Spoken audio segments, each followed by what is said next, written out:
The sun cast long shadows across Greeley, Colorado, when Sophia Lancaster stepped off the stagecoach, her heart pounding as loudly as the horses' hooves that had carried her into town. The year was 1878, and she had returned to face the ghosts of her past, though she never imagined those ghosts would still be screaming her name from every corner of the dusty frontier town she once called home. Sophia gripped her valise tightly, the leather worn from her 2-year absence. At 26, she had thought herself brave enough to return after fleeing the humiliation her former fiancé had caused her. Now, standing on Main Street with curious eyes already turning her way, she wondered if she'd made a terrible mistake. "Miss Lancaster." The station attendant squinted at her, recognition dawning on his weathered face. "Well, didn't expect to see you back in these parts." "Hello, Mr. Jenkins," Sophia said, forcing a smile. "My aunt's illness brought me home." She didn't add that Aunt Martha was the only family she had left, the only person who hadn't turned against her when the rumors started. Mr. Jenkins scratched his beard, looking uncomfortable. "Well, I suppose blood's thicker then. Well, you know how folks talk." And there it was, confirmation that Theodore Wright's venomous tales still poisoned the wells of Greeley. "I don't put stock in idle gossip," Sophia replied, though her voice trembled slightly. "Good day to you." She began the walk down Maple Street, acutely aware of curtains being drawn aside, shopkeepers pausing their sweeping, and conversations halting as she passed. 2 years had not been long enough for the town to forget the scandalous stories Theodore had spread after she'd broken their engagement. Stories about impropriety with traveling salesmen, thievery from the mercantile where she'd once worked, and worst of all, implications about her character that no respectable woman could recover from. Sophia quickened her pace, keeping her gaze forward and her chin up. She would not give them the satisfaction of seeing her crumble. "Well, if it isn't the prodigal daughter herself," came a silky voice from the doorway of the Timberline saloon. Theodore Wright leaned against the doorframe, his once handsome face now bloated from too much whiskey and too little honest work. At 32, he had the look of a man who blamed others for his failures, and the smile he offered Sophia was anything but kind. "Theodore," she acknowledged with a curt nod, intending to walk past. "Heard your aunt's ailing," he said, pushing away from the doorframe to block her path. "Convenient timing, wouldn't you say, now that your adventures in Denver didn't pan out?" Sophia felt heat rise to her cheeks. "I have no idea what you're talking about. I've been working as a schoolteacher in Boulder. Now, if you'll excuse me," Theodore laughed, drawing the attention of several passers-by. "Schoolteacher? Is that what they're calling it these days? Funny, because my cousin was in Boulder last month and said he saw you. That's enough, right?" The voice was deep, authoritative, and unfamiliar to Sophia. She turned to see a tall man dismounting from a chestnut stallion. Dust coated his leather chaps, and the silver star pinned to his vest glinted in the afternoon sun, the town's sheriff badge. "This isn't your business, Blackwell," Theodore sneered. "The peace of Greeley is my business," the sheriff replied evenly. "And you're disturbing it." He turned to Sophia, tipping his hat. "Sheriff Beau Zimmer, madam. Don't believe we've had the pleasure." Sophia noticed his eyes, first the color of Colorado's summer sky, clear and direct. His face was tanned from long days under the western sun, with lines at the corners of his eyes that suggested he smiled more often than he frowned. He couldn't have been more than 30, but there was a steadiness about him that most men twice his age lacked. "Sophia Lancaster," she replied, trying to keep her voice steady. "I'm visiting my Aunt Martha Holbrook. Miss Martha's niece." Recognition lit his face. "She speaks highly of you. Need an escort the rest of the way." Before she could answer, Theodore stepped closer, lowering his voice. Careful, Sheriff. This one's got a reputation that'd make a saloon girl blush. Sophia flinched as if struck. 2 years of building a new life, of proving herself a capable, respectable woman, and here she was, right back where she'd started at the mercy of Theodore Wright's malice. But Sheriff Zimmer didn't back away or look at her with newfound suspicion. Instead, he turned to Theodore, his expression hardening. "Right, I don't recall asking for your opinion on anything, ever. Miss Lancaster is returning to tend to a sick relative.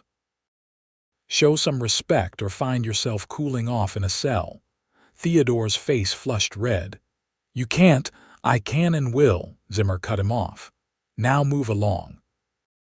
With a muttered curse, Theodore retreated into the saloon, leaving Sophia standing before the sheriff, a mix of gratitude and mortification washing over her. "I apologize for that," she said. "Theodore and we have a history." "So I gathered," Zimmer replied, taking the reins of his horse. "May I walk you to your aunt's?"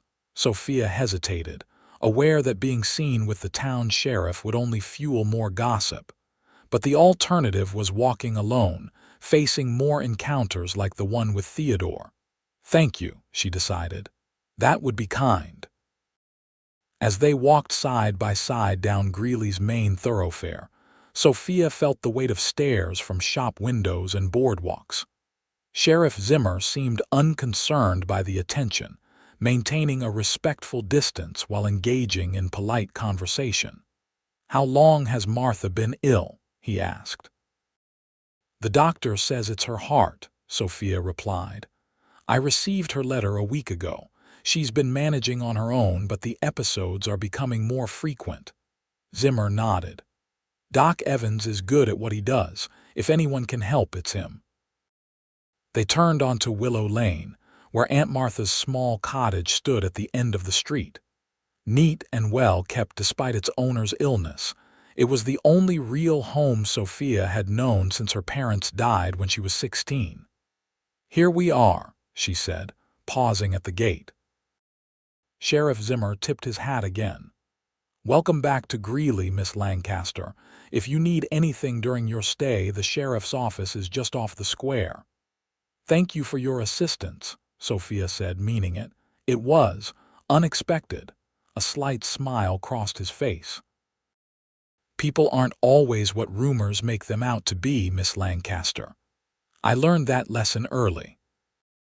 With that, he mounted his horse and rode away, leaving Sophia wondering if she had just found an ally in the most unlikely place, or if the handsome sheriff was simply doing his duty and would, like everyone else, eventually believe Theodore's lies. Sophia's reunion with her aunt was bittersweet. Martha Holbrook, once robust and energetic, now appeared frail, her face pale against the white pillowcase. But her eyes lit up when Sophia entered the bedroom, and her embrace was as warm as ever. "Look at you," Martha said, cupping Sophia's face. "Even prettier than when you left." "And you're just as flattering," Sophia replied, fighting back tears. "How are you feeling today?" Martha waved off the question. "Better now that you're here. Tell me about Boulder. Did you truly enjoy teaching?" Sophia smiled, settling onto the edge of the bed. "I did. The children were wonderful, and the family I boarded with treated me like one of their own. I found peace there, Aunt Martha." "Then why do I see worry in your eyes?" Martha asked, always perceptive. Sophia sighed. "I barely made it to the house before encountering Theodore. He's still—" She trailed off, not wanting to upset her aunt. "Still spreading his poison," Martha finished for her. "That man never could accept that you saw through him. But what did the sheriff think of all that?" Sophia blinked in surprise. "How did you know I met Sheriff Zimmer?" A knowing smile crossed Martha's lips. "Bessie Watson across the street has little to do but watch comings and goings. She sent her boy over with a message that you'd arrived with the sheriff as an escort." "Of course she did," Sophia said with a rueful laugh. "He intervened when Theodore was being difficult." Beau Zimmer's a good man, Martha said. Not like most of the badge wearers we've had. Been sheriff for almost a year now, and crimes down, bar fights are fewer, and even the Hanson boys think twice before causing mischief. Sophia unpacked her valise, hanging her modest dresses in the wardrobe of the room that had once been hers. He seemed fair. He is that, Martha agreed. And unmarried, too, she added with a mischievous glint in her eye. Aunt Martha, Sophia exclaimed, though she couldn't help smiling. I've been back in town for less than an hour. Besides, I doubt the sheriff would be interested in someone with my reputation. Martha's expression sobered.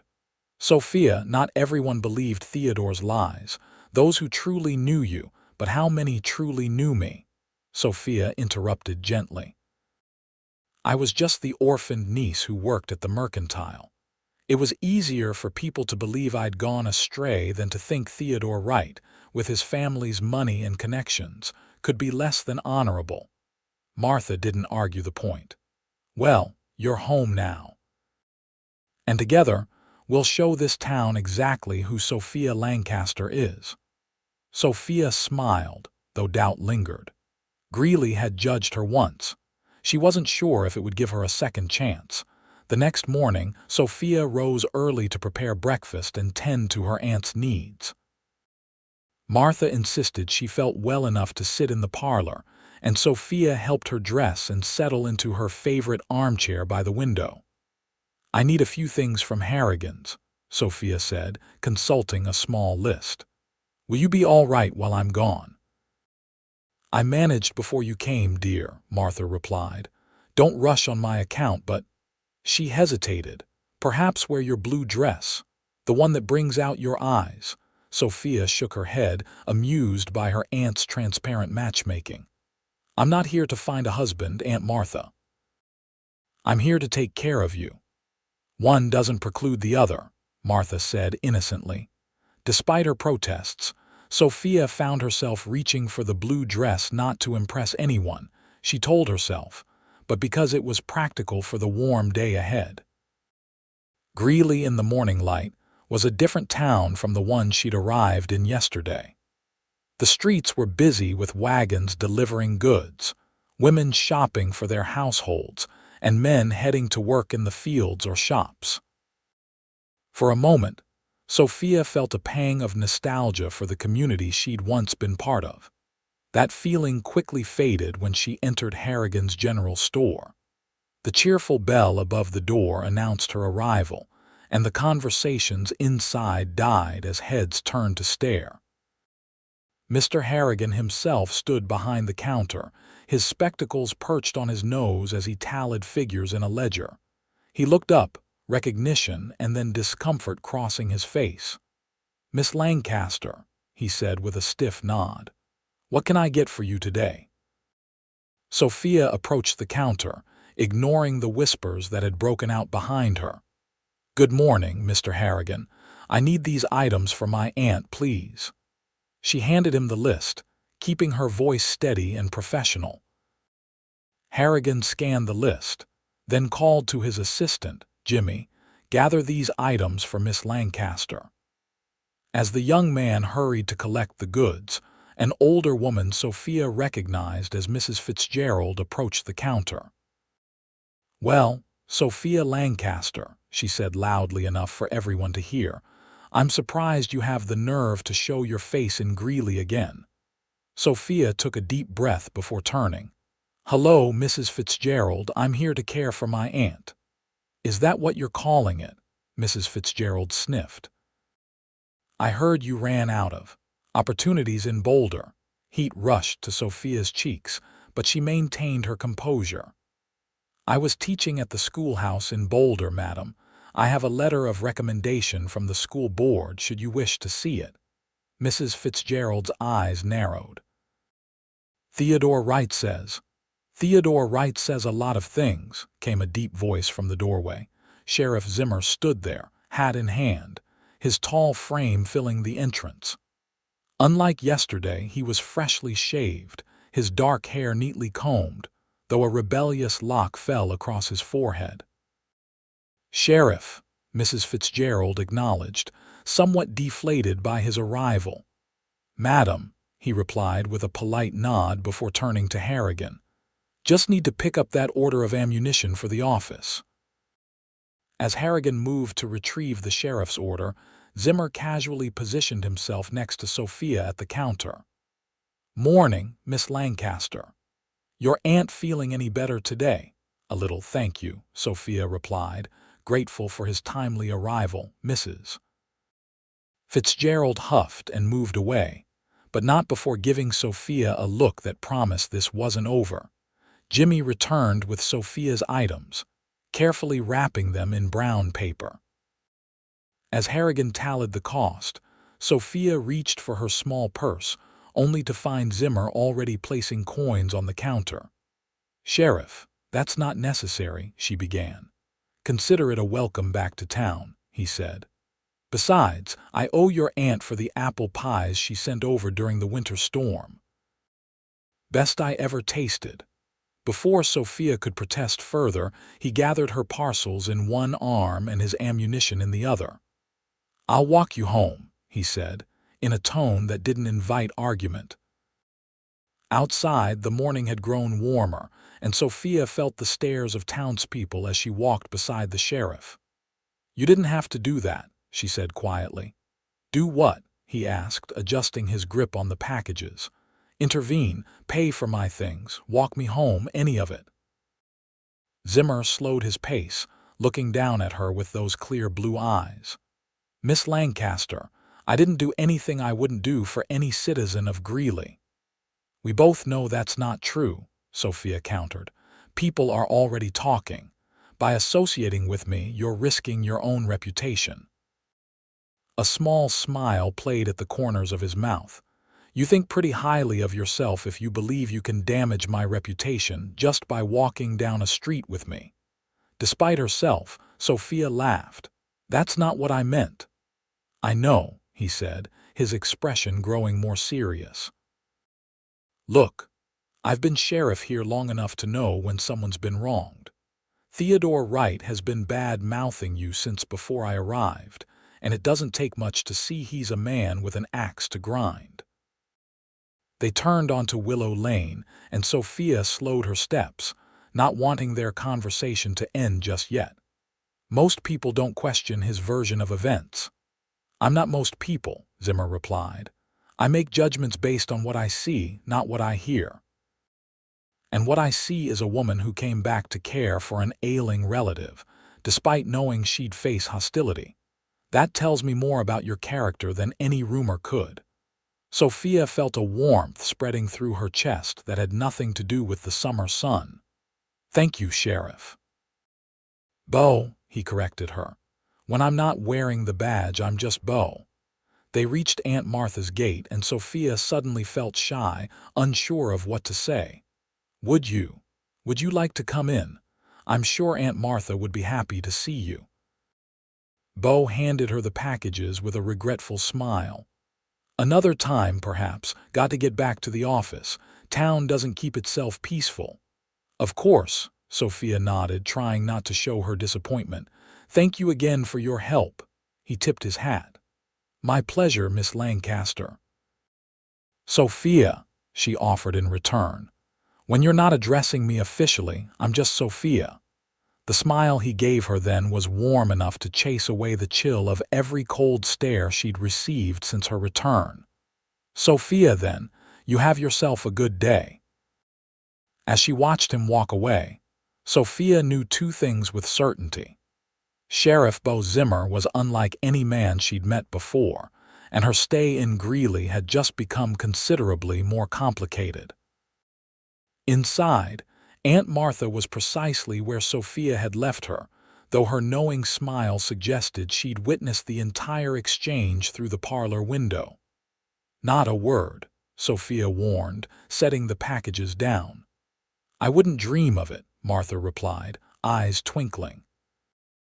"Though I will say blue was definitely the right choice." The next few days settled into a routine. Sophia rose early to care for her aunt, prepared meals, tidied the cottage, and ventured out only when necessary. Each time she did, she endured stares and whispers, though Theodore himself kept his distance, likely due to Beau's warning on Friday afternoon.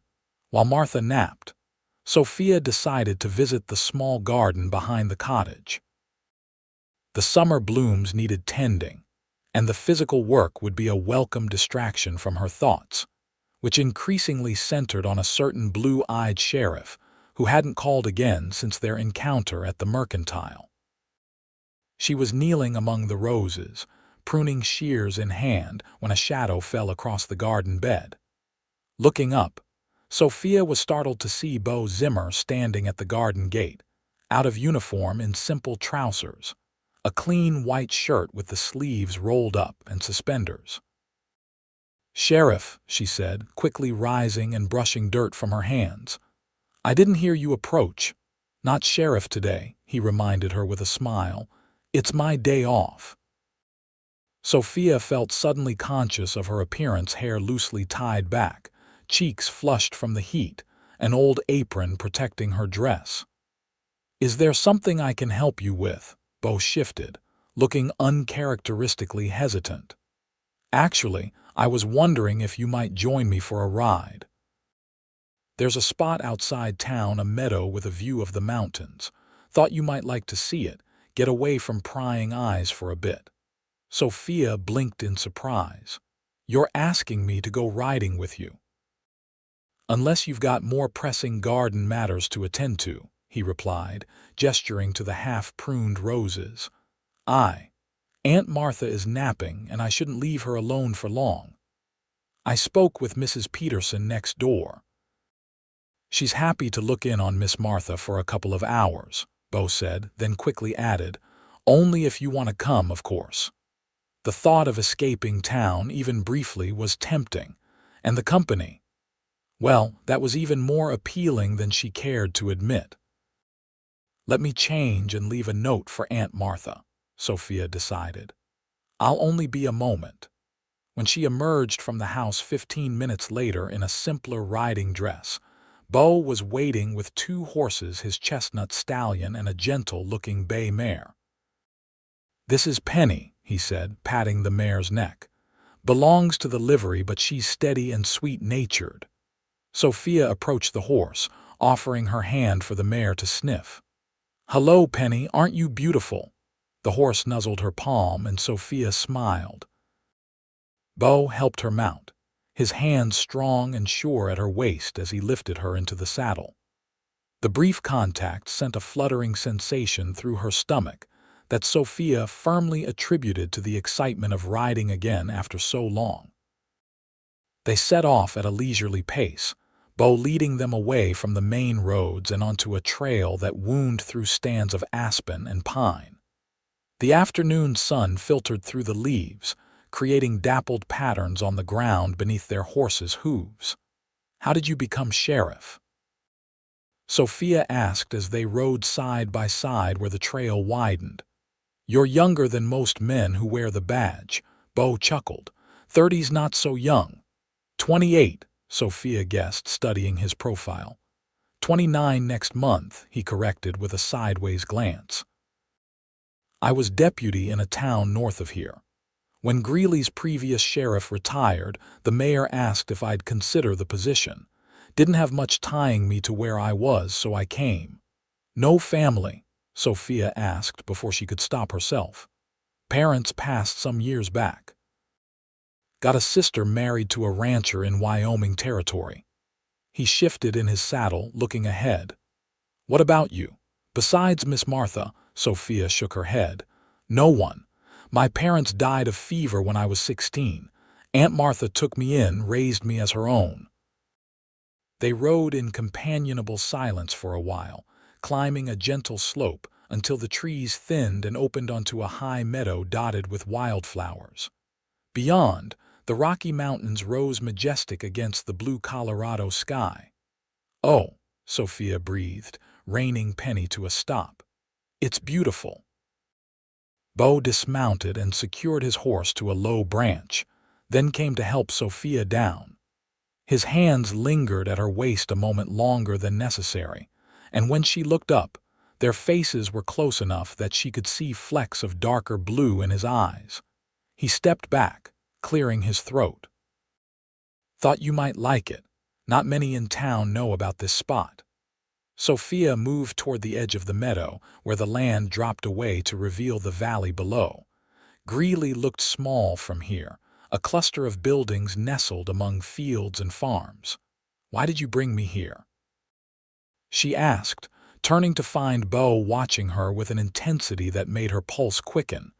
"Because everyone deserves a moment of peace," he said simply. "And because I wanted to know you better, away from all that." He nodded toward the town.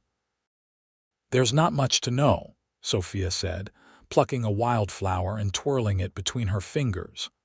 "I'm just a woman trying to take care of the only family she has left." Beau moved to stand beside her, his gaze on the distant mountains. "I think there's a lot more to you than that, Sophia Lancaster." The way he said her name made her feel like he truly saw her, not the woman from the rumors, not the dutiful niece, but her. "Tell me what happened with Theodore Wright," he said quietly. "If you want to, that is." "I've heard his version, but I suspect it's not the whole truth." Sophia sighed, sitting on a sun-warmed boulder. "We were engaged. I thought I loved him, or at least I thought I could build a life with him. He was charming, from a good family. My aunt was thrilled." She paused, remembering. "Then I caught him with another woman. Not just any woman, Eliza Donovan, the blacksmith's daughter. She was only 17 and clearly frightened. He'd been forcing his attentions on her for months, threatening her family's livelihood if she told anyone." Beau's expression darkened. "Did you report it?" Sophia laughed bitterly. "To whom?" "The previous sheriff was practically in Theodore's father's pocket. Besides, it would have been my word against his, and Eliza was too scared to speak out. So I broke our engagement instead, publicly. Theodore was humiliated." "And that's when the rumors started," Beau concluded. Sophia nodded. "He couldn't admit I'd left him, especially not for the real reason. So he created a different story that he'd discovered my true nature and ended things to protect his family's reputation. Each week the stories grew worse, more specific. I lost my position at the Mercantile. People I'd known my whole life crossed the street to avoid me." "So you left," Beau said. "I had no choice," Sophia replied. "Aunt Martha encouraged me to go, to start fresh somewhere else." She arranged the teaching position in Boulder through an old friend. Beau was quiet for a long moment. "Thank you for telling me," he said finally. "I'm sorry you had to endure that." "It was a long time ago," Sophia said, though the pain in her voice betrayed her. "Not so long," Beau countered. "And not so forgotten, it seems." A sudden gust of wind blew Sophia's hair loose from its pins, sending dark strands dancing around her face. Beau reached out, gently tucking a lock behind her ear, his fingers lingering against her cheek. "For what it's worth," he said, his voice lower, "I believe you. And I think Theodore Wright is a coward who deserves far worse than he's gotten." Sophia's heart hammered in her chest at his touch, at his words, at the way he was looking at her like she was something precious, not something damaged. "Why do you care?" she asked, barely above a whisper. "You barely know me." "I'm a good judge of character," Beau said. "Had to be, in my line of work. And everything about you tells me you're a woman of integrity. The way you came back to care for your aunt despite knowing what you'd face. The way you hold your head high in town, even when people whisper. The kindness in your eyes when you talk about teaching those children in Boulder." He took a step closer. "I care because I see you, Sophia. The real you, not the version Theodore tried to create." For a moment, Sophia thought he might kiss her, and for a moment she wanted him to. But then he stepped back, gesturing to the sky where clouds were beginning to gather. "We should head back before it rains," he said, though the regret in his voice was unmistakable. The ride back to town was quieter, both lost in their own thoughts. When they reached Aunt Martha's cottage, Sophia was relieved to see smoke rising from the chimney, indicating her aunt was awake and about. Beau helped her dismount, his hands steady and strong. "Thank you for coming with me today," he said. "Thank you for inviting me," Sophia replied, reluctant to part. I needed that more than I realized." A smile touched his lips. "Maybe we could do it again sometime." Before Sophia could answer, the cottage door opened and Aunt Martha appeared, looking more energetic than Sophia had seen her in days. "I thought I heard voices," she called. "Sheriff Zimmer, what a pleasant surprise. Won't you come in for some tea?" Beau glanced at Sophia, who nodded with a smile. "I'd be honored, Miss Martha," he replied, tying the horses to the garden fence. As they walked toward the cottage, Sophia felt lighter than she had in years, as if she'd left some of her burden on that mountaintop. And though she knew tomorrow would bring more stares and whispers, somehow with Beau Zimmer at her side, they didn't seem quite so daunting anymore. The next morning brought the first real test of Sophia's newfound courage. It was Sunday, and Aunt Martha insisted she felt well enough to attend church services. "Are you certain?" Sophia asked, helping her aunt dress in her Sunday best. "It's a long walk, and you'll be sitting for over an hour." Martha waved away her concern. "I haven't missed a Sunday service in 30 years, illness or no. Besides, it's high time the good people of Greeley remember that Martha Holbrook doesn't hide and neither does her niece." Sophia knew what her aunt was doing, forcing a public reconciliation by putting the town's Christian charity to the test. It was bold, possibly even reckless given Martha's health, but Sophia couldn't deny the wisdom in it. Hiding away only made her look guilty. They arrived at the white clapboard church just as the bell began to ring. Conversations halted as heads turned to watch them make their way up the steps. Sophia kept her arm firmly around her aunt's waist, her gaze straight ahead as they entered the vestibule. Reverend Patterson, a kind-faced man who had presided over the church for as long as Sophia could remember, approached them with a warm smile. "Miss Martha, what a blessing to see you well enough to join us today." He turned to Sophia. "And Miss Lancaster, welcome home. Your aunt has kept us all informed of your success in Boulder." His genuine welcome eased some of the tension in Sophia's shoulders. "Thank you, Reverend. It's good to be back." They moved into the sanctuary, and Sophia steeled herself as they walked down the center aisle to Martha's usual pew. Whispers followed them like autumn leaves skittering across a path, but Sophia kept her chin up, focusing on helping her aunt settle comfortably. A movement at the back of the church caught her attention. Beau Zimmer stood by the entrance, dressed in a dark suit that made his eyes appear even bluer in the morning light. He nodded at her, a simple gesture of support that filled her with unexpected warmth. As the congregation rose for the opening hymn, Sophia felt someone slide into the pew beside her. Glancing sideways, she was startled to see Beau standing shoulder to shoulder with her, hymnal in hand, his deep voice joining the chorus. Martha noticed too, a small smile playing at her lips as she shared her hymnal with her niece. The service proceeded normally, until the moment when Reverend Patterson asked if anyone had announcements or prayer requests. Theodore Wright stood up from his family's pew near the front, turning to face the congregation. "I'd like to request prayers for those who have gone astray," he said, his gaze finding Sophia, "that they might find redemption and honesty in their hearts." A murmur passed through the church. Sophia felt her face flush, but before she could react, Beau rose to his feet beside her. "I'd also like to request prayers," he said, his voice carrying clearly through the sanctuary. "For those who bear false witness against their neighbors, that they might remember the commandment that speaks against such actions and find the courage to speak truth instead of slander. A shocked silence fell over the congregation. Theodore's face reddened with anger, but in the front pew, his father tugged at his sleeve, forcing him to sit down. Reverend Patterson cleared his throat.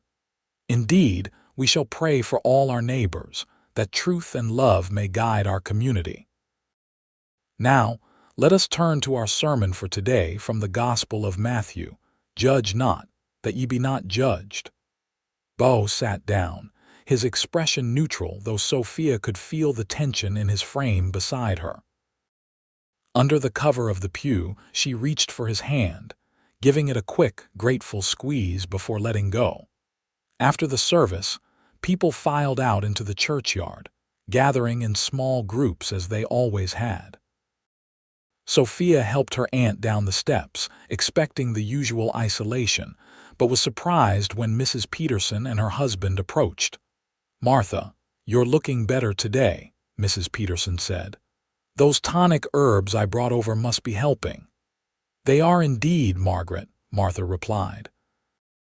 "And having Sophia home has lifted my spirits considerably." Mrs. Peterson turned to Sophia, her expression softening. "It's good to see you again, child. Boulder's loss is our gain, I suppose." It wasn't a complete acceptance, but it was a start. Sophia smiled. "Thank you, Mrs. Peterson. I've missed Greeley more than I expected."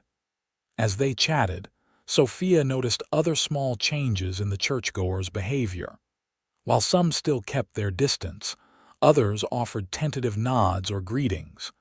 Beau's public stand had made an impact, however small. Theodore and his family left quickly, his father's hand firmly on his shoulder steering him toward their waiting carriage. As they passed, Theodore shot Sophia a look of pure venom that sent a chill down her spine despite the warm day. Beau appeared at her side, having greeted several townspeople. "May I walk you ladies home?" he offered. "How gallant," Martha said before Sophia could respond. "We'd be delighted, wouldn't we, Sophia?" "Yes, thank you," Sophia agreed, noting the speculative glances their trio was receiving. As they made their way slowly down the street to accommodate Martha's pace, Beau kept the conversation light, discussing the weather and complimenting Martha on her garden. Only when they reached the cottage gate did he address what had happened in church. "I hope I didn't overstep," he said quietly to Sophia as Martha went ahead to unlock the door. "I just couldn't let him use the Lord's house for his vendetta." "You didn't overstep," Sophia assured him, "though you may have made him more determined. Theodore doesn't take public embarrassment well." Beau's expression grew serious. "I'm not concerned about Theodore Wright's feelings, but I am concerned about you. He seemed particularly angry today." "He's always angry with me," Sophia said. "It's nothing new." "All the same, be careful," Beau advised. "Lock your doors at night. And if anything happens, anything at all that makes you uncomfortable, send word to me immediately." The intensity in his eyes made Sophia realize he wasn't simply being cautious. "Do you think he might do something beyond spreading rumors?" Beau hesitated. "I don't know. But men with wounded pride can be unpredictable. Just promise me you'll be vigilant." "I promise," Sophia said, touched by his concern. Martha called from the porch, "Sheriff, will you join us for Sunday dinner? I've got a roast that's been slow cooking all morning." Beau smiled, the tension easing from his face. "I never turn down a home-cooked meal, Miss Martha. Thank you." As they entered the cottage together, Sophia couldn't help but notice how right it felt to have Beau Zimmer at their table in their home. It was a dangerous thought she had returned to Greeley temporarily, to care for her aunt, not to build a new life here. And yet, as the afternoon unfolded in pleasant conversation and shared laughter, Sophia found herself imagining what it might be like to stay. Over the next 2 weeks, a tentative pattern emerged. Beau would call at the cottage every other day or so, sometimes in his official capacity as sheriff, other times simply as a friend. They took another ride to the meadow, walked along the river that bordered the town, and spent evenings on Martha's porch discussing books and sharing stories of their lives before Greeley. Martha's health seemed to improve with each day, though the doctor cautioned that her heart condition was chronic and would require ongoing care. Sophia found herself torn between relief at her aunt's progress and the knowledge that it meant her reason for staying in Greeley would soon diminish. In town, attitudes were slowly shifting. While Theodore's closest allies still treated Sophia with disdain, others began to acknowledge her with nods or brief conversations. Mrs. Harrigan at the Mercantile even asked about her teaching experiences, mentioning that Greeley's schoolteacher was considering retirement. "You should apply for the position," Beau suggested one evening as they sat on the porch swing, Martha having retired early. "You're qualified and the children would benefit from your experience." Sophia sighed, watching fireflies dance in the gathering dusk. "I don't know if I can stay in Greeley permanently.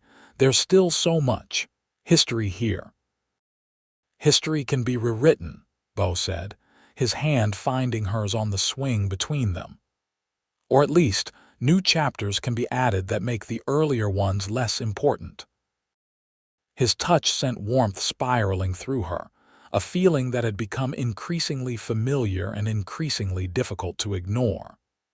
Sophia knew she was falling in love with Beau Zimmer, his integrity, his quiet strength, his unfailing kindness. But she also knew that love complicated an already complex situation. "I need to think about it," she said finally. "About staying, about what I want my life to be." Beau nodded, understanding in his eyes. "Take all the time you need. I'm not going anywhere." The simple statement, with all its implied promise, hung in the air between them as night fell over Greeley. The following Saturday, the town held its annual summer festival in the square. Stalls selling food and crafts lined the streets. Musicians played lively tunes, and children ran laughing through the crowds. It was Greeley at its best, the community coming together in celebration. Martha insisted they attend, declaring herself well enough for a few hours of festivities. Sophia agreed, hoping the town's holiday spirit might further ease the tension that still lingered around her presence. They arrived in the early afternoon, when the square was already bustling with activity. Sophia helped Martha to a bench in the shade, where several older women were already gathered, including Mrs. Peterson. "I'll get us some lemonade," Sophia offered, relieved to see her aunt welcomed into the group. As she made her way to the refreshment stand, Sophia spotted Beau across the square, deep in conversation with Mayor Collins. He was in uniform today, the badge on his chest catching the sunlight as he gestured to emphasize some point. He looked up, somehow sensing her gaze, and their eyes met across the crowd. The smile he gave her was warm enough to make Sophia forget, momentarily, that they were in public view. She smiled back, a silent acknowledgement passing between them. "Well, if it isn't the prodigal teacher," came a slurred voice from behind her. Sophia turned to find Theodore standing too close, the smell of whiskey on his breath despite the early hour. "Excuse me," she said firmly, attempting to step around him. Theodore moved to block her path. "Not so fast. We haven't had a proper chat since you came slinking back to town." "There's nothing to discuss, Theodore," Sophia replied, keeping her voice steady despite her racing heart. "Please let me pass." "Nothing to discuss," he echoed with a harsh laugh. "How about how you've turned the sheriff against me? How you've been spreading lies about why we ended our engagement?" People nearby were beginning to notice the confrontation, turning to watch with curious eyes. "I haven't spoken about our past to anyone but Sheriff Zimmer," Sophia said, acutely aware of the growing audience. And I told him only the truth. Theodore's face darkened. The truth? Your version, you mean. Tell me, did you mention Eliza Donovan in your little story?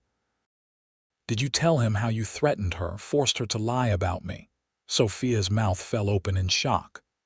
That's absurd. I would never. You would, and you did. Theodore cut her off, his voice rising. You were jealous because Eliza was younger, prettier. You couldn't bear that I might prefer her company to yours. A crowd was gathering now, festival goers drawn to the drama unfolding. Sophia felt her carefully rebuilt reputation crumbling around her. That's not what happened, she insisted, though she could see doubt flickering across the faces of onlookers. No, Theodore pressed, emboldened by the whiskey and the attention. Then why did Eliza leave town just days after our engagement ended? Why did her family follow soon after? Because they couldn't face the shame of what you'd done using your position at the mercantile to steal, then blaming Eliza when you were caught. The accusation was so outrageous, so far from reality that Sophia could only stare at him in stunned silence. It was a new lie, more elaborate and damaging than anything Theodore had claimed before. You have no proof of that, she finally managed, her voice trembling. I have witnesses, Theodore countered. People who saw you take money from the till, who heard you threaten Eliza when she discovered you. Who? Sophia demanded. Name these witnesses. Theodore smirked, sensing her desperation. James Wilkins saw you count money into your pocket at the mercantile, and Sarah Tanner overheard your argument with Eliza behind the church. Both names belonged to people who had left Greeley years ago, convenient witnesses who couldn't be questioned. You're lying, Sophia said, more firmly now as anger replaced shock. And I won't stand here and let you continue to destroy my name with fabrications. She tried again to step around him, but Theodore grabbed her arm, his fingers digging painfully into her flesh. Running away again, Sophia. That's all you know how to do, isn't it? Take your hand off her. Beau's voice cut through the murmurs of the crowd, commanding and cold. He stood just behind Theodore, his stance wide, hand resting on his holstered pistol in clear warning. Theodore released Sophia but didn't back away. This is a private conversation, Sheriff. Not anymore, it isn't, Beau replied. You're disturbing the peace at a public event and you appear to be intoxicated. I suggest you go home and sober up. Theodore turned to face Beau fully, swaying slightly. Or what? You'll arrest me for telling the truth about your... What is she to you exactly, Sheriff? Your latest diversion. A muscle twitched in Beau's jaw, but his voice remained controlled. Miss Lancaster is a respected member of this community and you're making accusations without evidence. That's slander, Mr. Wright, and it's against the law. Slander, Theodore scoffed. It's only slander if it's false. And I'm not the only one who knows what Sophia Lancaster really is. The crowd had grown larger, drawn by the confrontation between the town sheriff and the son of one of Greeley's wealthiest families. Sophia could see judgment in some faces, uncertainty in others, and outright curiosity in most. Theodore Wright, Beau said, his patience clearly thinning. I'm giving you one last chance to walk away. Go home, sleep it off, and we'll forget this happened. For a moment, it seemed Theodore might comply. Then his gaze shifted back to Sophia, and the malice in his eyes made her step back involuntarily. Ask her, he said loudly, addressing the crowd now. Ask Sophia Lancaster why she really came back to Greeley. It wasn't for her aunt, it was because she has nowhere else to go. No school would keep her once they learned about her thieving ways. No decent family would have her in their home once they knew of her loose morals. Beau moved so quickly that Sophia barely registered what was happening. One moment Theodore was spewing venom, the next he was on the ground, blood streaming from his nose where Beau's fist had connected with his face. Gasps rippled through the crowd. Theodore struggled to sit up, his hand coming away red when he touched his face. "You'll regret that," he spat. "My father will have your badge." "Your father doesn't control this town anymore," Beau replied, standing over him. "And neither do you. Now, Mr. Wright, you're under arrest for public intoxication, disturbing the peace, and slander." He reached down, hauling Theodore to his feet and quickly securing his wrists with handcuffs. "This is outrageous," Theodore protested, struggling against the restraints. "I demand you release me immediately." Beau turned to the deputy who had pushed through the crowd.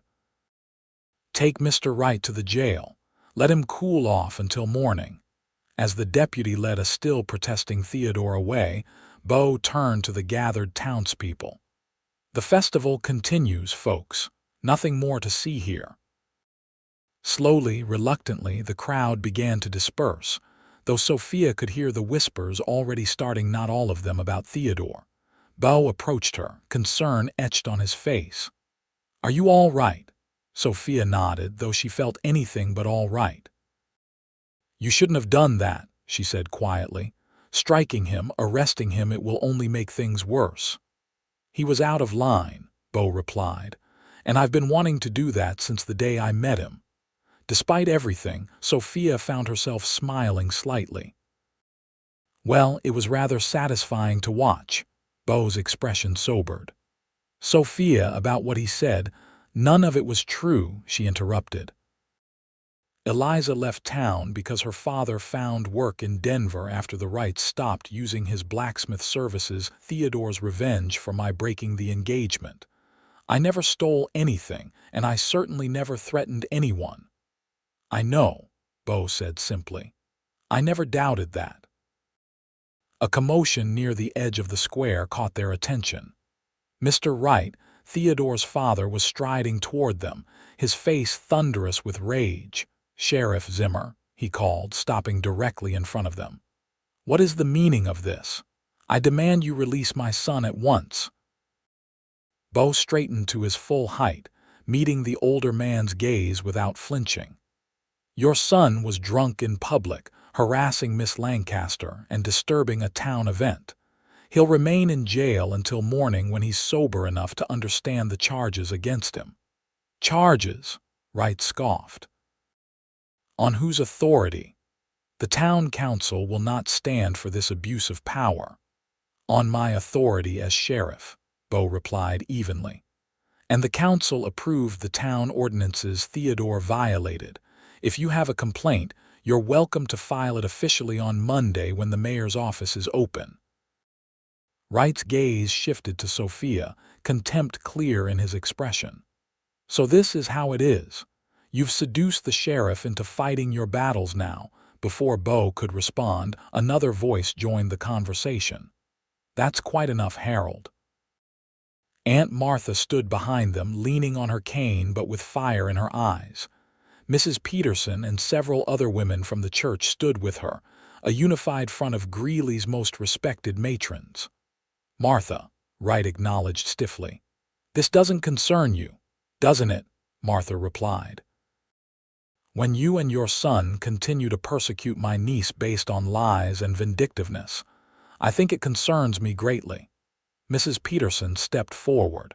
"Harold Wright, you should be ashamed. Your son has been spreading falsehoods about Sophia since she ended their engagement, and you've done nothing to curtail his behavior." "That's not," Wright began, but Mrs. Peterson wasn't finished. "Furthermore," she continued, "my niece in Boulder served on the school board there and spoke very highly of Miss Lancaster's character and teaching abilities. So whatever Theodore has been claiming about her employment ending under a cloud is pure fabrication." Wright looked taken aback by the unexpected support for Sophia. "Ladies, I understand your loyalty to Martha, but it's not just loyalty to me," Martha interrupted. "It's about truth and justice. Your son has slandered my niece for 2 years, driving her from her home, and now that she's returned to care for me in my illness, he continues his campaign against her." It's unchristian and unworthy of the right name." The stern disapproval of the town's elder women seemed to affect Wright more than Beau's authority had. His shoulders slumped slightly, and when he spoke again, his tone was less combative. "I'll speak with Theodore," he said finally, "but I still expect him released by morning, Sheriff." "When he's sober," Beau agreed, "and after he's been formally charged." With a curt nod, Wright turned and left, the crowd parting to let him pass. Sophia looked at the women gathered around her aunt, overwhelmed by their unexpected defense. "Thank you," she said, her voice thick with emotion. "All of you." Mrs. Peterson patted her hand. "We should have spoken up long ago, dear. Sometimes it takes an outsider like Sheriff Zimmer to make us see what's been right in front of us." As the women escorted Martha back to their bench, Beau gently touched Sophia's elbow. "Are you sure you're all right? We can leave if you'd prefer." Sophia took a deep breath, looking around at the festival continuing around them. Children still laughed, musicians still played, and while some people cast curious glances their way, others seemed to have already moved on from the drama. "No," she decided. "I'm tired of running away. This is my town too, and I won't let Theodore Wright chase me from another celebration." Beau smiled, pride evident in his eyes. "Then may I have the honor of escorting you to the lemonade stand, Miss Lancaster? I believe that was your original destination before you were interrupted."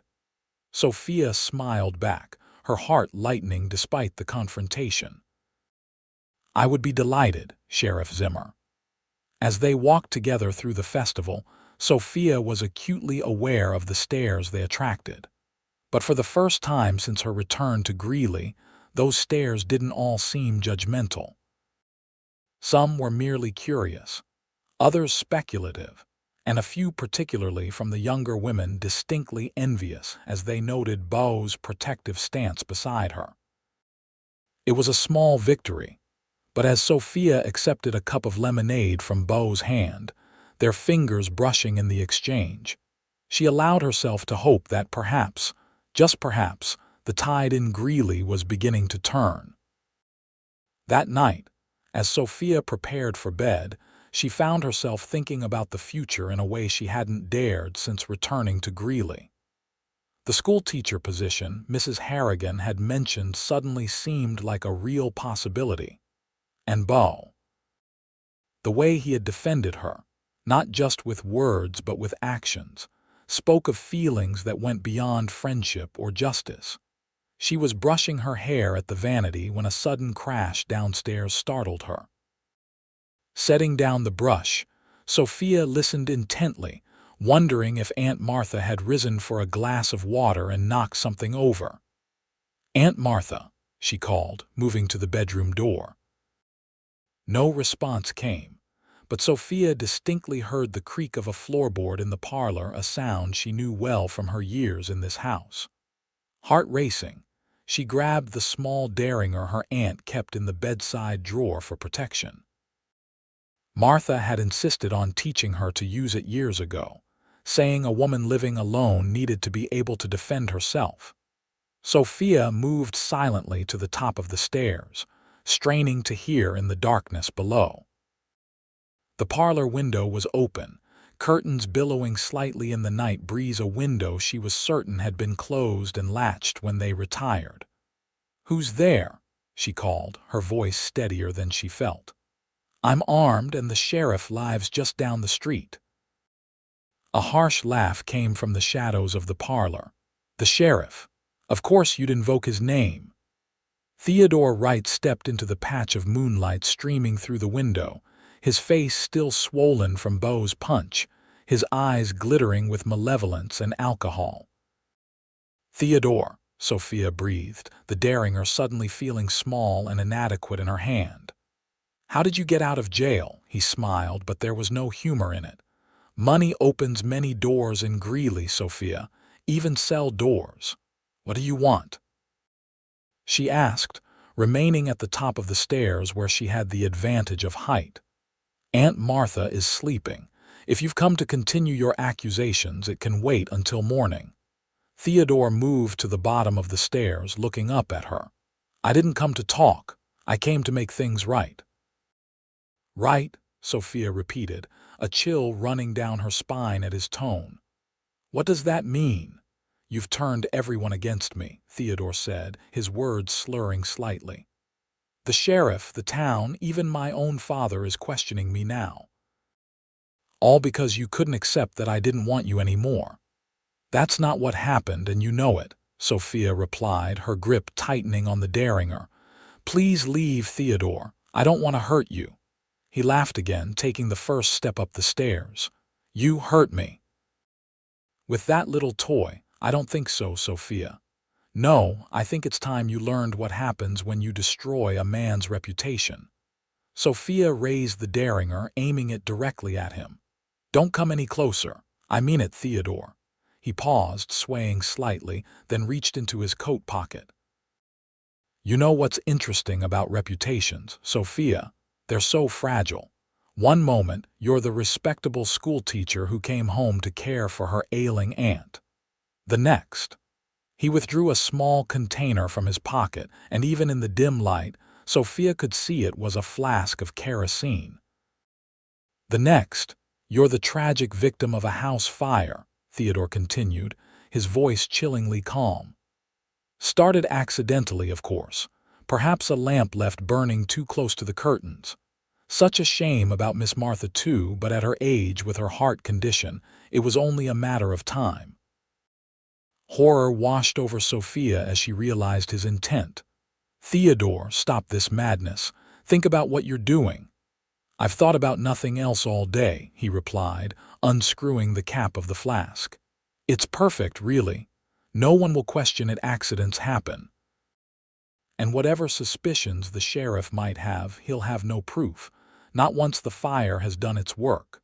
Sophia aimed the derringer at his chest. Put the kerosene down, or I swear I'll shoot. You won't, Theodore said confidently, beginning to splash the liquid onto the stairs. You don't have it in you, Sophia. You never did.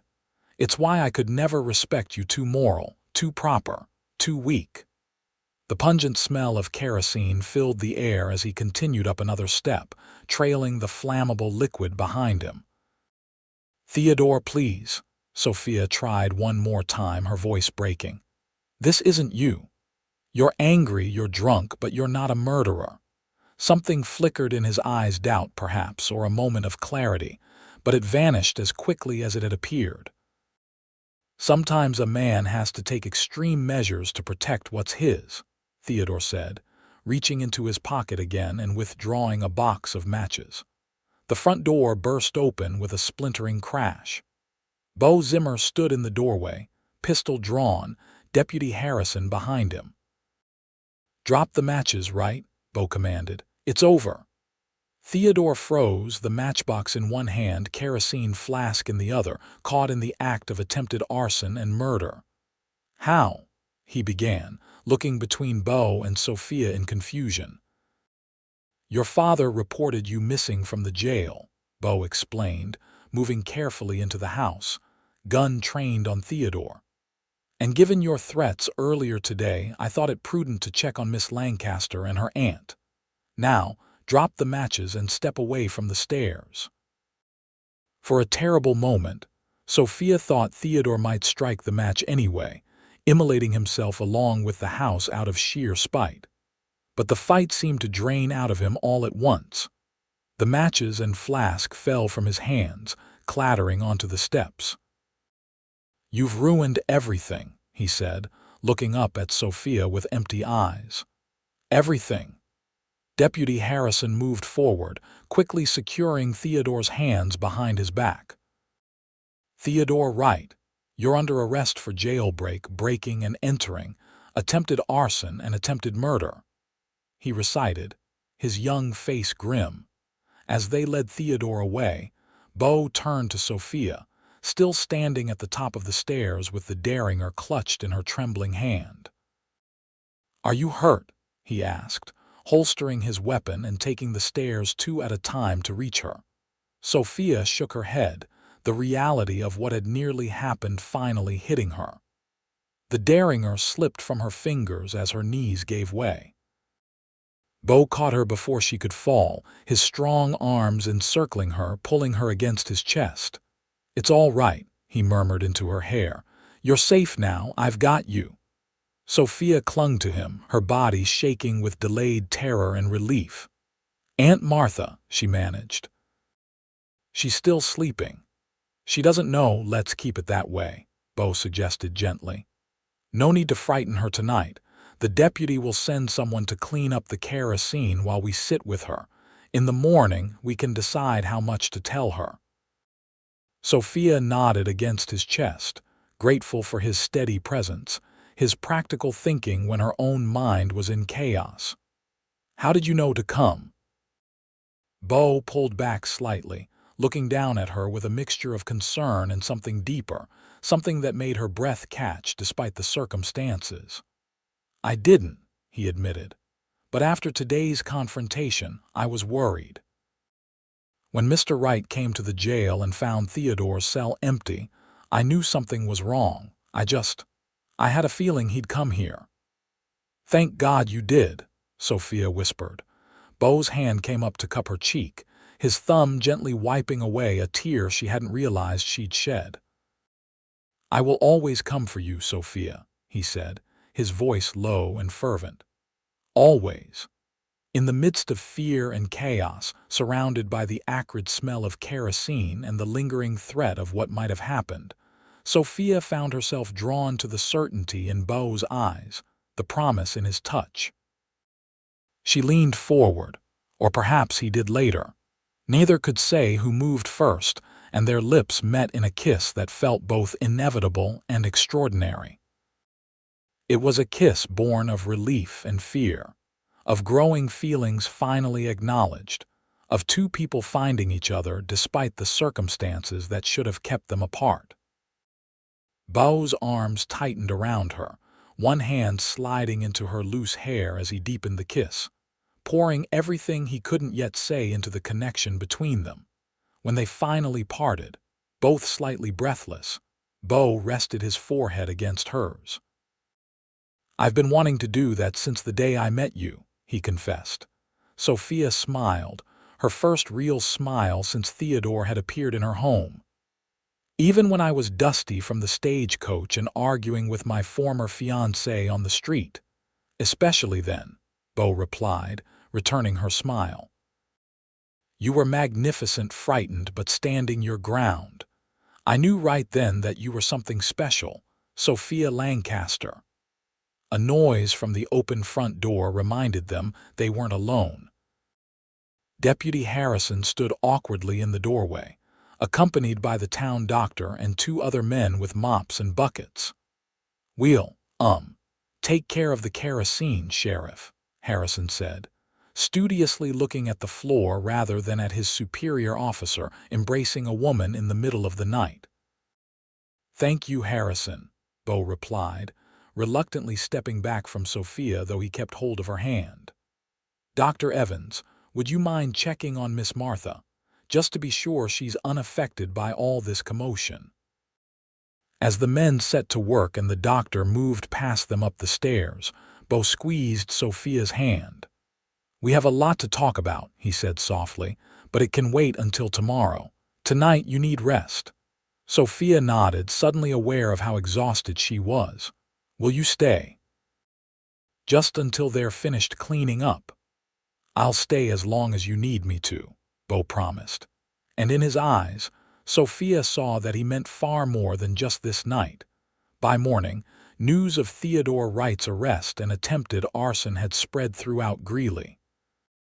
Sophia had managed to keep the worst details from Aunt Martha, telling her only that Theodore had broken into their home in a drunken rage, and the sheriff had apprehended him before any harm was done.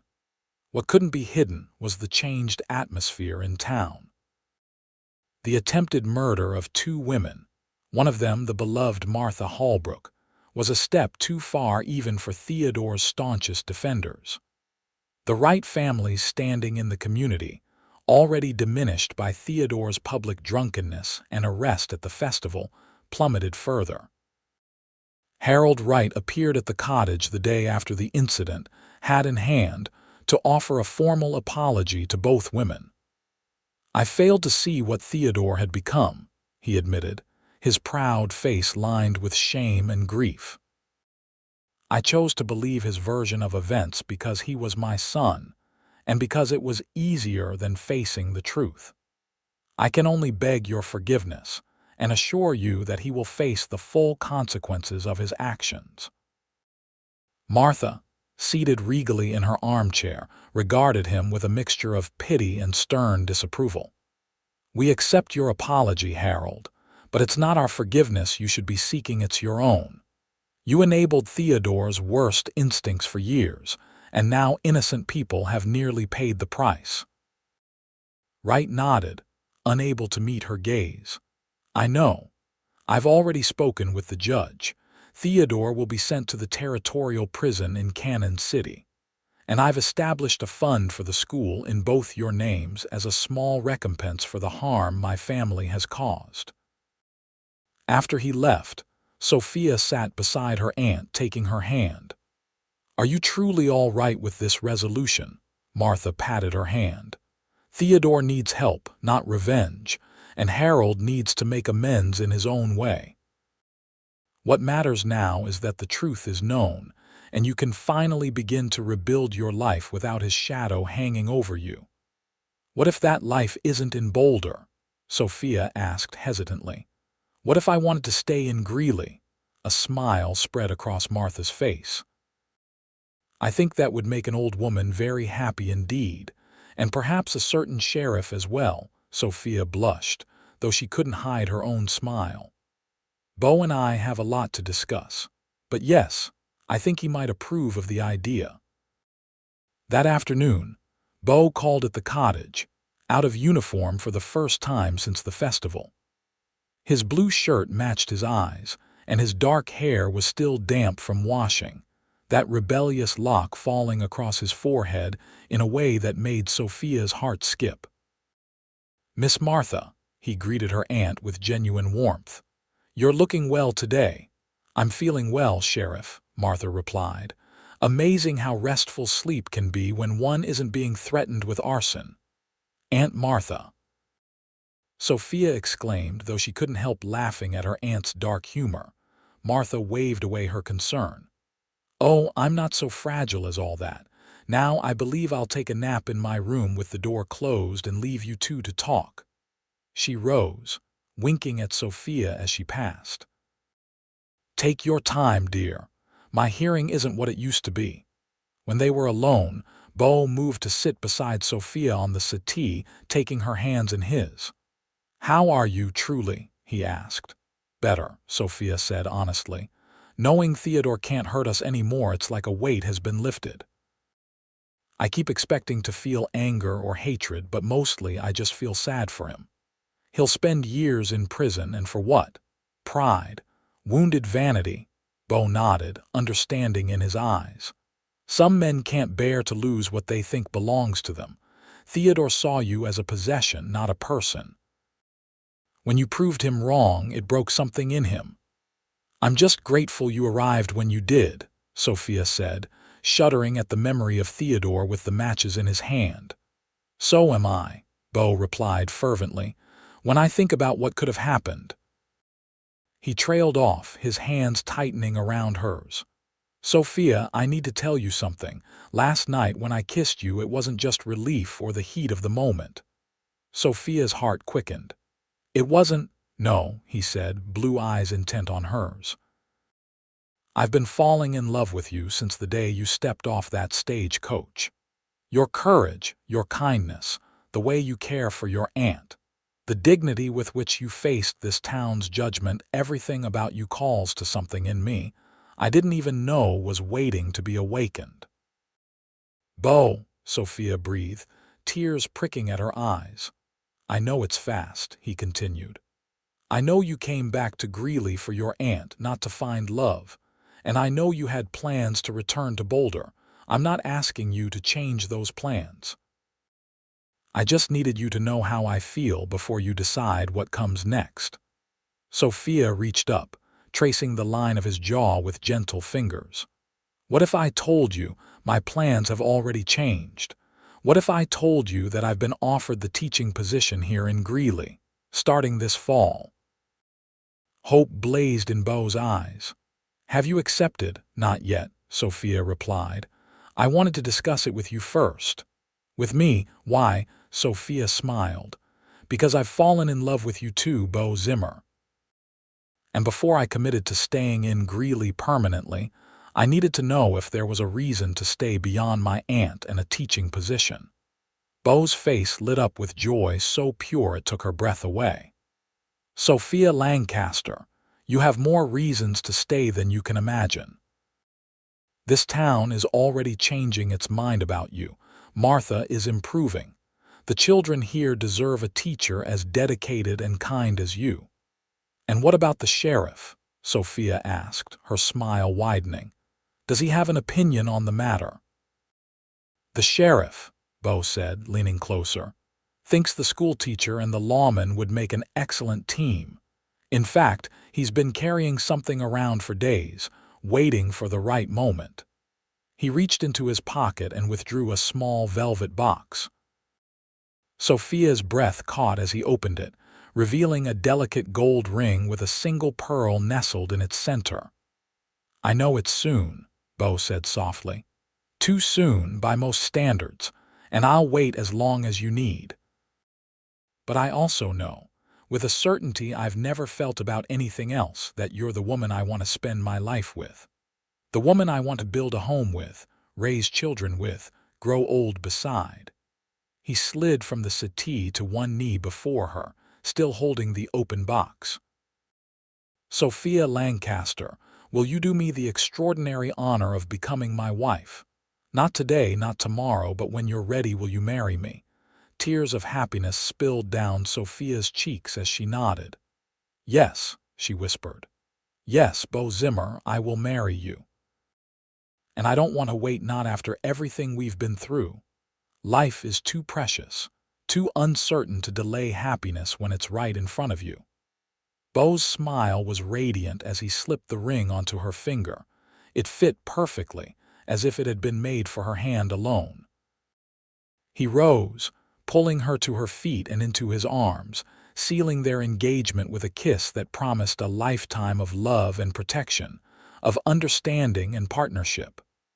"I love you, Sophia," he murmured against her lips. "More than I thought it was possible to love anyone." "And I love you," she replied, her heart so full she thought it might burst. "Thank you for believing in me when no one else would, for standing beside me and silencing the rumors with truth." From the hallway came the sound of a poorly suppressed sob. Beau and Sophia broke apart, turning to find Aunt Martha standing in the doorway, tears streaming down her face but a joyful smile lighting her features. "I'm sorry," she said, dabbing at her eyes with a handkerchief. "I tried to give you privacy, but I couldn't help myself. My Sophia, engaged to the finest man in Colorado territory, it's more than I dared hope for." Sophia opened her arms, and Martha hurried into them, enfolding her niece in a fierce embrace. "Are you truly happy, dear?" Martha whispered in her ear. "Happier than I've ever been," Sophia assured her, looking over her aunt's shoulder at Beau, who watched them with tender eyes. "Then it was all worth it," Martha said, pulling back to include Beau in her smile. "Every moment of pain, every cruel word, every tear, all of it was leading you here, to this man, to this love." Beau stepped forward, putting an arm around each woman. "I promise you both, no one will ever hurt either of you again, not while I draw breath." "I believe you, Sheriff," Martha said, patting his cheek affectionately. "Now, I think this calls for celebration. I have a bottle of blackberry wine I've been saving for a special occasion, and I can't imagine one more special than this." As Martha bustled off to fetch the wine, Beau drew Sophia close once more. "Are you sure about not waiting? We could have a long engagement if you prefer." Sophia shook her head. I've spent 2 years living in the shadow of the past. I'm ready to step into the light of our future. Besides, she added with a mischievous smile, the school teacher should be married to the sheriff before classes begin in September, don't you think? It sets a proper example. Beau laughed, the sound rich and full of happiness. Mrs. Zimmer, the school teacher, I like the sound of that. So do I, Sophia replied, rising on tiptoes to kiss him again. So do I. 3 weeks later, on a perfect August afternoon, Sophia Lancaster became Sophia Zimmer in a ceremony that drew the entire town of Greeley. The church was filled to capacity, with latecomers standing along the walls and children sitting cross-legged in the aisles. Martha Holbrook sat in the front pew, her face radiant with joy as she watched her niece, resplendent in a gown of cream-colored silk, pledge her love and life to Sheriff Beau Zimmer. The couple had written their own vows, and there wasn't a dry eye in the church as they spoke of finding love where they least expected it, of second chances and new beginnings. You stood beside me when I stood alone, Sophia said, her voice clear and steady. You saw truth when others saw only rumors. You loved me for exactly who I am, not who someone else wanted me to be. I promise to do the same for you, every day of our lives together. Beau, handsome in his black suit, his badge polished and gleaming on his vest, took her hands in his.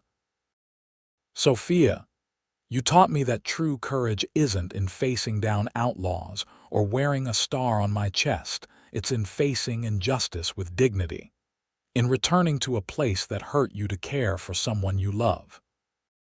I promise to be worthy of that courage, to stand beside you through whatever life brings, and to love you more each day than I did the day before. When Reverend Patterson pronounced them husband and wife, Beau's kiss was gentle but filled with promise, a public declaration of a love that had blossomed against all odds in a town that had once been hostile ground for them both. The celebration afterward spread from the church to the town square, where tables groaned with food contributed by every household in Greeley. Martha had insisted on hosting despite her health, declaring that nothing would prevent her from seeing her niece properly married from her own home. As twilight fell, lanterns were lit around the square and musicians struck up tunes for dancing. Beau led Sophia onto the makeshift dance floor for their first dance as husband and wife, his eyes never leaving hers as they moved in perfect harmony. "Happy, Mrs. Zimmer?" he asked, his hand warm and steady at the small of her back. "Completely, Sheriff Zimmer," she replied, smiling up at him. "Though I still can't quite believe it's real. If someone had told me 3 months ago that I'd be married to the sheriff of Greeley by summer's end, I'd have thought them mad." "Life has a way of surprising us," Beau said, spinning her gently under his arm. "I came to Greeley looking for nothing more than a town that needed a sheriff. Instead, I found the other half of my heart." As the evening progressed, Sophia found herself surrounded by well-wishers, the same townspeople who had once crossed the street to avoid her. Mrs. Harrigan pressed a handmade quilt into her hands, "For your new home," while Mr. Peterson, the livery owner, announced that Penny the mare was his wedding gift to the bride. "Every school teacher needs a reliable way to get to the schoolhouse," he said gruffly, "and Penny's taken a shine to you." Even Harold Wright came, though he stayed on the periphery of the celebration, offering a brief congratulation and an envelope that Beau later told her contained the deed to a small plot of land on the edge of town prime real estate for building a home. "It's a step toward making amends," Beau said. "You don't have to accept it if it makes you uncomfortable." But Sophia, looking out at the community that had gathered to celebrate their union, felt the last of her resentment fading away. "We'll accept it," she decided. "Not for him, but for us. For our future family. Some wounds can only heal when you stop touching them, and I'm ready to let this one close at last." Later that night, as the final guests departed and Beau carried Sophia across the threshold of his now their small house near the sheriff's office, she felt a sense of completion that had eluded her for years.